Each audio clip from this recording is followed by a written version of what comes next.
Imagine entering a mysterious chamber brimming with secrets from a millennium ago. Inside, hidden in old letters and ancient books, lies a shocking truth that could turn everything you thought you knew upside down. For centuries, the world has believed that Jesus Christ died on the cross. Churches, art, and sermons have repeated this story over and over. But what if that story isn't true? What if Jesus never died on the cross at all? A man who lived close to the time of Jesus, someone respected, someone people listened to, hinted that this might be true. His name was Bishop Ignatius of Antioch, and his writings raise questions so big they might shake the very foundation of faith. To understand, we need to take a journey into the early days of Christianity, a time of Roman rule, secret teachings, and believers who didn't always agree about what really happened. Roman authorities captured Ignatius of Antioch in AD 107 for preaching Christianity. Roman authorities sentenced him to death, feeding him to lions in a Roman arena. On his way to Rome, Ignatius wrote 7 letters to Christian communities across the empire. Today, we recognize these letters as some of the earliest documents in church history. In one of these letters, the letter to the Magnesians, Ignatius talks about groups of Christians who rejected the crucifixion. He doesn't go into full detail about their beliefs, but he makes it clear not everyone agreed about what happened to Jesus. Ignatius wasn't alone in revealing this mystery. Other groups at the time, like the Gnostics, also believed that Jesus escaped the crucifixion. Take, for example, the Basilidians, a group of Gnostics from the 2nd century. They taught that Simon of Cyrene had carried Jesus' cross, not Jesus. According to their belief, Jesus tricked his enemies and ascended to heaven unharmed. Then there were the Carpocratians and the Ebionites, who shared similar ideas. They held the belief that someone else, such as Simon, another disciple, or even an innocent bystander, took Jesus' place and saved him. They were part of the early Christian community, alive during the centuries when the church was forming its identity. Their beliefs didn't come from nowhere. They came from people trying to make sense of Jesus' story and finding cracks in what others were teaching. The crucifixion of Jesus, as we know it today, comes mainly from the Gospels, books written decades after Jesus' death. The first Gospel, Mark, is believed to have been written around AD 70, nearly 40 years later. During that gap, stories about Jesus spread by word of mouth. As with any repeated story, details can alter, become exaggerated, or even disappear. The Ignatius letters and the Gnostic texts demonstrate that there was disagreement among Christians regarding the details. Some Christians held the belief that God either saved Jesus from death or substituted him at the last moment. These beliefs weren't heresy at the time. They were part of a larger conversation happening within the early church. This idea that Jesus wasn't crucified is still alive today. The Quran, the holy book of Islam, clearly states that God saved Jesus and took him to heaven. A belief that started in the 1st century AD, survived through the centuries, and still challenges the traditional story. It's the early days of Christianity, a time when followers of Jesus were trying to make sense of his life and teachings. There were no Bibles as we know them today, no agreed-upon rules, and no single church telling everyone what to believe. Remember to join our community by subscribing to this channel. Instead, various groups of believers held distinct ideas, stories, and interpretations about Jesus and his experiences. You might think that everyone back then believed the same thing, but they didn't. Indeed, the early Christians experienced division, confusion, and frequent disagreements regarding their beliefs. The crucifixion, Jesus' most famous event, dominated these debates. Some Christians held the belief that Jesus underwent crucifixion and died on the cross. On the contrary, they asserted that Jesus managed to escape, found salvation, or found a replacement. This disagreement wasn't a minor detail, it exposed a more significant issue. Christianity was not always cohesive. It grew out of a complex mix of beliefs, traditions, and arguments that shaped what we know today. The Gnostics were early Christians who believed they had secret knowledge about Jesus and his teachings. This knowledge wasn't written down in the Gospels, but passed along to those who were worthy to hear it. They had a different perspective on the crucifixion than what we've learned. Some of them believed Jesus never died on the cross at all. Instead, they taught that Jesus was too divine, too special to suffer such a cruel and human fate. One Gnostic group, the Basilidians, had a particularly shocking belief. They claimed that during the crucifixion, Jesus tricked his enemies. At the last moment, they mistakenly crucified Simon of Cyrene, the man who assisted in carrying the cross for Jesus. The real Jesus, they said, escaped and ascended to heaven, unharmed. They saw Jesus as a spiritual being. To them, it was unthinkable that someone so holy and perfect could suffer such pain and humiliation. But that they weren't the only ones with a different story. Another group, known as the Ebionites, had their own unique beliefs about Jesus. Unlike the Gnostics, the Ebionites saw Jesus as a very human figure, a man chosen by God, but not divine himself. To the Ebionites, Jesus didn't need to die to fulfill his role as a prophet. His teachings, his example, and his faithfulness to God were what mattered most. They thought he could have escaped the crucifixion. It was possible and plausible. In the early centuries, Christianity wasn't the organized religion we see today. Different groups, each with their own leaders, teachings, and interpretations, comprised this movement. Leaders like Bishop Ignatius of Antioch stepped in to try to bring unity. Bishop Ignatius vehemently refuted these alternative beliefs, insisting that Jesus' crucifixion and death atoned for humanity's sins. To him, these other ideas were dangerous. They threatened the message the Church was trying to build. The Church labeled groups like the Gnostics and Ebionites as heretics over time, pushing aside their beliefs. The version of the story we know today, the crucifixion, the resurrection, and the divine Jesus, became the official version. The Gospels, the books of Matthew, Mark, Luke, and John, provide the version of Jesus' crucifixion that most people are familiar with. These texts are seen as sacred by Christians today, but here's something surprising. They weren't written right after Jesus' death. About 40 years later, around 70 AD, people wrote the first Gospel, Mark. By then, people had been passing down the details of Jesus' life through word of mouth, retelling stories over decades. The other Gospels, Matthew, Luke, and John, came even later, between 80–100 AD.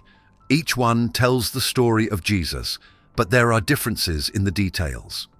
In Mark, Jesus cries out on the cross, feeling abandoned, my God, why have you forsaken me?" In Luke, Jesus calmly says, "Father, into your hands I commit my spirit."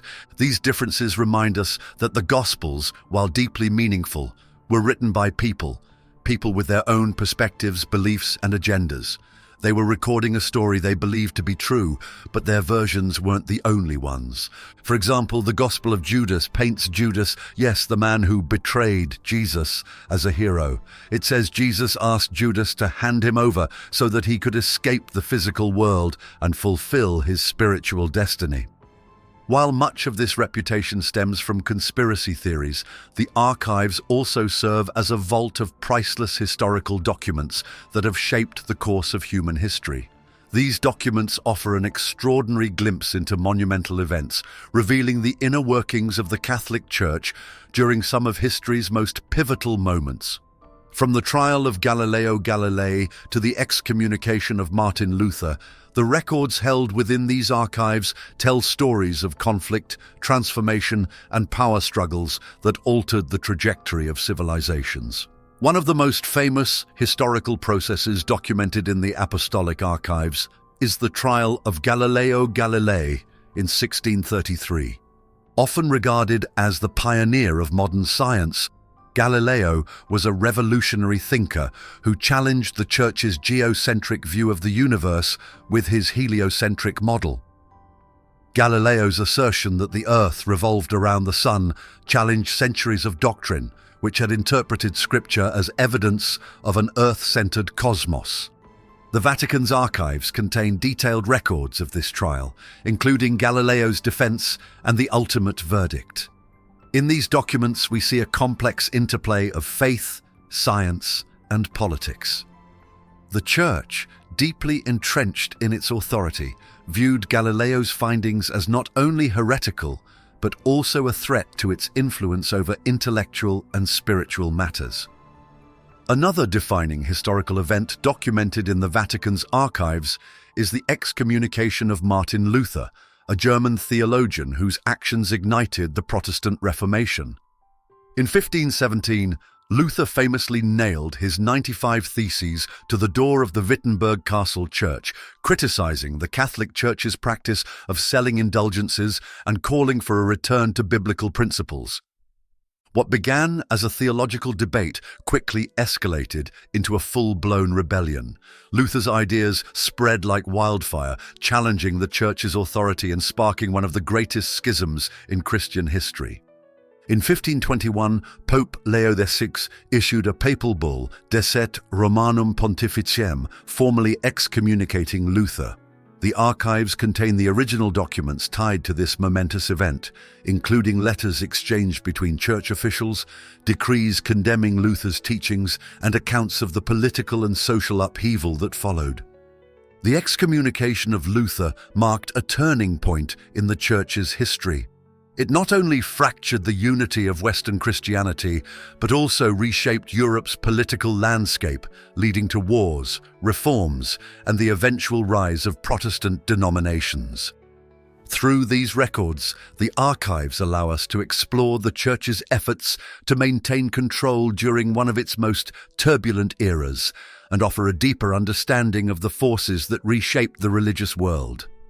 For historians, these archives are a treasure trove, providing primary sources that offer unparalleled insight into historical processes. The trial of Galileo highlights the Church's struggle to reconcile faith with science, while the excommunication of Martin Luther showcases its attempts to suppress reform and preserve unity. Together, these stories reveal the Vatican's dual role as both a stabilizing force and a gatekeeper of tradition, tasked with maintaining its authority in an ever-changing world. Are you enjoying the story? Support our channel by clicking the subscribe button. The swoon theory takes a different approach. Rather than asserting the crucifixion of someone else, the swoon theory posits that Jesus did not truly perish on the cross. According to this theory, Jesus merely fainted or swooned due to the immense pain, exhaustion, and trauma of crucifixion.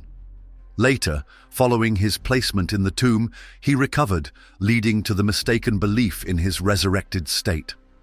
This theory gained attention in the 18th and 19th centuries, especially among skeptics who sought natural explanations for biblical events. Proponents argue that crucifixion, though brutal, might not always be immediately fatal. They suggest that Jesus may have entered a state of unconsciousness that appeared like death, and once placed in the tomb, the cooler environment allowed him to revive. On the surface, the swoon theory might sound plausible, but there are significant problems with it. First, crucifixion was a carefully designed execution method, perfected by the Romans to ensure a slow, agonizing death. The Romans nailed their victims to wooden beams, resulting in severe blood loss, organ failure, and suffocation. Roman soldiers were experts at their job, and they would not have allowed a prisoner to survive, especially someone as controversial as Jesus. Furthermore, the Gospels record that a spear pierced Jesus' side after his death. John 19:34 says, "One of the soldiers pierced his side with a spear, and at once blood and water came out." Medical experts believe this detail is significant, as it indicates that Jesus was already dead. Blood and water separating suggests massive internal trauma and heart failure. The swoon theory also fails to explain how a man, scourged, nailed to a cross, and left to suffer for hours, could recover without medical attention, roll away a heavy stone blocking the tomb, and walk away to appear to his disciples. The idea that Jesus could survive such injuries and convince his followers that he had miraculously risen from the dead is widely considered improbable.